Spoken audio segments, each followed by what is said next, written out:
할렐루야. 사랑하는 대강의 가족 여러분, 오늘 하루도 하나님의 말씀과 동행하는 삶이 되길 소망합니다. 오늘 함께 나눌 하나님의 말씀은 마가복음 14장 53절에서 59절 말씀입니다. 그들이 예수를 끌고 대제사장에게로 가니 대제사장들과 장로들과 서기관들이 다 모이더라. 베드로가 예수를 멀찍이 따라 대제사장의 집들 안까지 들어가서 아랫 사람들과 함께 앉아 불을 쬐더라. 대제사장들과 온 공회가 예수를 죽이려고 그를 칠 증거를 찾되 얻지 못하니 이는 예수를 쳐서 거짓 증언한 자가 많으나 그 증언이 서로 일치하지 못함이라. 어떤 사람들이 일어나 예수를 쳐서 거짓 증언하여 이르되 우리가 그의 말을 들으니 손으로 지은 이 성전을 내가 헐고 손으로 짓지 아니한 다른 성전을 사흘 동안에 지으리라 하더라 하되 그 증언도 서로 일치하지 않더라. 아멘. 하나님이 사람에게 가장 먼저 던지신 질문이 무엇인지 아십니까? 내가 어디 있느냐라는 질문입니다.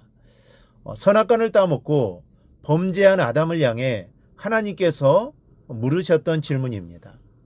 사람이 어느 자리에 있는가는 아주 중요합니다. 어느 자리에 있느냐에 따라 살기도 하고 죽기도 하기 때문이죠. 그만큼 사람은 다분히 환경의 지배를 받는 존재입니다. 맹자의 어머니가 맹자를 위해 3번 이사했다는 맹모 삼천지교라는 말이 괜히 있는 것이 아닙니다. 맹자가 성인이 될 수 있었던 데에는 환경의 영향이 컸습니다. 환경이 중요한 역할을 했습니다. 공부를 할 때도 제일 앞에 앉는 것과 맨 뒤에 앉는 것은 공부하는 마음가짐을 다르게 합니다. 예배를 드릴 때도 그렇습니다. 할 수만 있다면 앞자리로 오십시오. 목사와 눈을 마주칠 수 있는 거리가 은혜의 거리라는 말이 있습니다. 내가 어디에 있느냐 하는 것이 이렇게 중요합니다.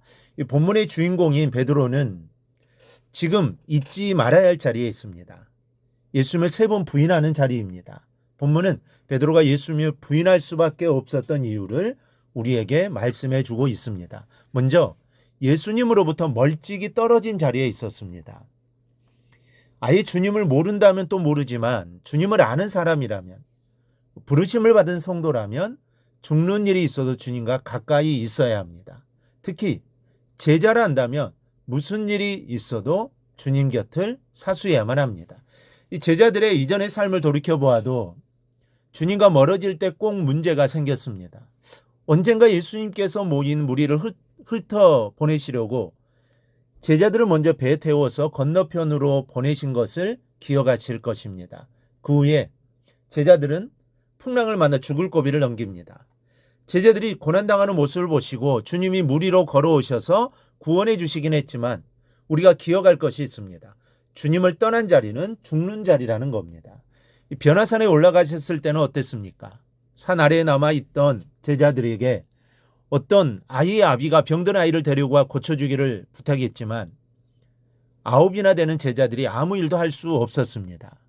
이미 그 이전에 능력을 경험했던 제자들이었는데 결국은 실패를 하고 맙니다. 그러니까 우리가 기억할 것은 주님과 멀어지는 자리는 능력을 상실하는 자리라는 겁니다. 베드로는 지금 주님과 멀찍이 있습니다. 이것이 잘못입니다. 베드로는 자신을 지키기 위해 가장 애매한 거리에서 예수님을 바라보고 있는 것입니다. 차라리 예수님이 보이지 않는 자리에 있는 것이 더 나았을지도 모릅니다.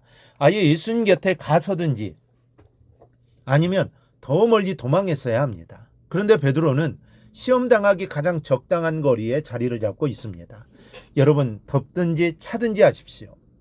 미지근한 거리는 시험을 받기 딱 알맞는 거리입니다. 주님도 기뻐하시지 않으십니다. 하려면 열심을 다하고 하지 않으려면 다른 사람에게 기회를 주어야 합니다. 놓지도 못하고 하지도 않는 그 자리가 바로 멀찍이 있는 자리입니다. 여러분, 기왕에 하는 것, 무엇을 맡겨주든지 뜨겁게 하시기 바랍니다. 큰 일을 맡았느냐, 작은 일을 맡았느냐가 중요한 것이 아닙니다. 사람들이 알아주느냐, 알아주지 않느냐도 중요한 것이 아닙니다. 하나님께서 맡겨주셨다는 사실이 중요합니다. 그러니 기왕에 하는 것, 뜨겁게 하십시오. 기왕에 섬기는 거 기쁘게 하십시오. 기왕에 헌신하는 거 온 마음을 다해 하십시오. 그래야 우리의 삶을 다 마치는 날 주님 앞에서 부끄러움 없이 주님, 제게 맡겨주신 삶을 최선을 다해 살았습니다라고 고백할 수 있는 저와 여러분이 되시기를 바랍니다. 둘째로는 하속들과 함께 앉는 자리에 베드로가 있었습니다. 왜 그랬을까요? 그들 속에 자신을 감춘 겁니다. 따로 서 있으면 사람들의 관심의 대상이 됩니다. 저 사람이 누구인가 유심히 살피게 되죠. 그러면 자신의 신분이 그대로 드러나기 쉽습니다. 그래서 베드로는 아예 자신을 대제사장들의 하인들 속에 감추기로 한 겁니다. 그러면 안전하리라 생각했던 겁니다. 그러나 베드로가 함께 있어야 할 사람들은 대제사장의 하속들이 아니라 다른 제자들이어야 했습니다. 베드로는 흩어지는 제자들을 모으는 구심점이 되어야 했습니다. 명색이 수제자이지 않습니까? 다른 제자들과 함께 있으면서 지금의 이 사태가 어떤 의미를 갖는지를 함께 생각하며 어떤 행동의 지침을 마련해야 했습니다. 그런데 베드로는 무기력하게 하속들 틈에 끼어 불을 쬐고 있는 겁니다. 여러분, 지금이 신문 받으시는 예수님을 구경하면서 불이나 쬐고 있을 때입니까? 지금은 기도해야 할 때입니다. 제자들로서는 도저히 감당할 수 없는 일이 일어난 것 아닙니까? 그렇다면 기도밖에 다른 길이 어디 있습니까? 하나로 뭉쳐 기도해야 했습니다. 그랬더라면 제자들의 모습은 좀 더 다른 모습으로 성숙할 수 있었을 것입니다. 그런데 베드로는 기도의 자리가 아닌 불을 쬐는 자리에서 대제사장들의 하속들 속에 섞여 쭈그리고 있는 겁니다. 이것이 결국은 예수님을 3번씩이나 모른다고 부인하는 원인이 되고 만 것입니다. 사랑하는 성도 여러분, 주님과 나를 멀리 두지 마십시오. 그것이 가장 중요합니다. 무슨 일이 있더라도 늘 주님 곁에 붙어 있어야 합니다.